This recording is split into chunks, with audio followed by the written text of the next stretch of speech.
Glenn, just tell me what the last couple of days have been like for you. You find out the news, everything's finally finished. You're going D1. All of a sudden you walk in, you're a Division I head football coach. Oh my gosh, we're learning as the days go, but the initial feeling is certainly excitement. I mean, I'm a guy who, I'm a passionate, excitable guy, and the opportunity that's afforded us through this situation is, well, it's unprecedented, right? Of all the things that do have to happen now for you to be ready when Game 1 happens, what is the biggest obstacle in your mind? What is the toughest thing that you're going to have to do between now and when you start playing Division I football? I've talked to a lot of people, and I don't think they like the answer to this, but it's the retention of our current culture.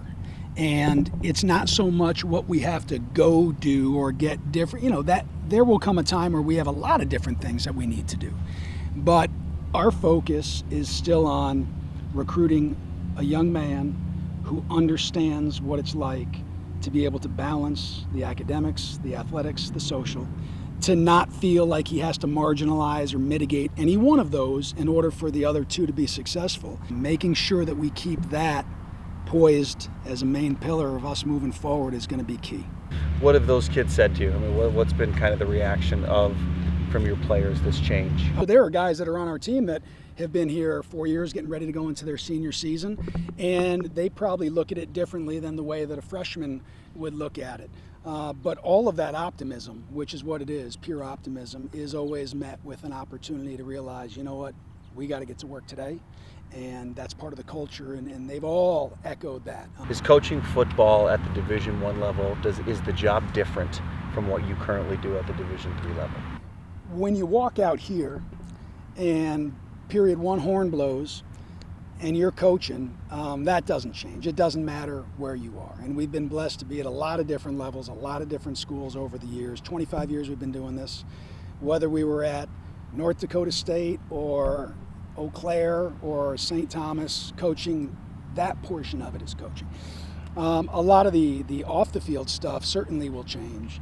And, just the sheer enormity of people who are watching the program and the eyes on the program will dictate a lot of our time be spent on things that are other than football. Tommy Johnny goes away though, doesn't it? Is it done now? I mean, does it have to be done now because you guys are moving up? We will worry about, hopefully we have an opportunity of doing what we know for sure, which is playing that game. And we're going to focus everything we can on playing that game this year if given the opportunity, and being excited about it because it's, two really awesome places with two very strong populations of people who are very passionate about what they do. And our focus is on trying to put everything we can into this game this year. You have been positive about this since the moment that it came down that you guys were no longer going to be in the MIAC. You've always put a good face on it, which I've been impressed with.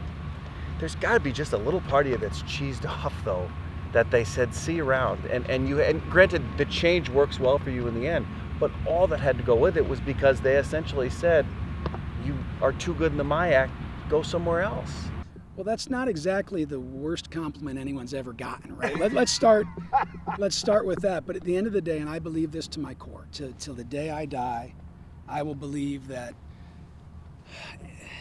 anxiety or angst is that place between when there's questions in our mind and answers in someone else's time. And one of the things I've always loved about this place and will always continue to love about this place is the faith is strong. And I don't mean the faith just in the religious sense. I mean the faith in that believing that tomorrow will be better than today. So if I do believe that, which is the same exact thing that we told our very first recruits a decade and a half ago or whenever it was, and I live that today, then everything that happens to us, good, bad, or indifferent, however it's perceived by anybody else, has got to be seen as an opportunity for growth. How big is the chip on your shoulder to show that you belong and that that you're not just this tiny school from St. Paul who's jumping up? So I'm not going to lie. I mean, that very feeling of we have so much work to do, it's not going to be for lack of things that come our way. I mean, we're going to get an unbelievable opportunity, but now we get to go to work, and that's all we've ever wanted to do. And you want to show that you belong. if we can share our story of St. Thomas with a greater, more global constituency, then I would consider myself not only blessed, but pretty successful.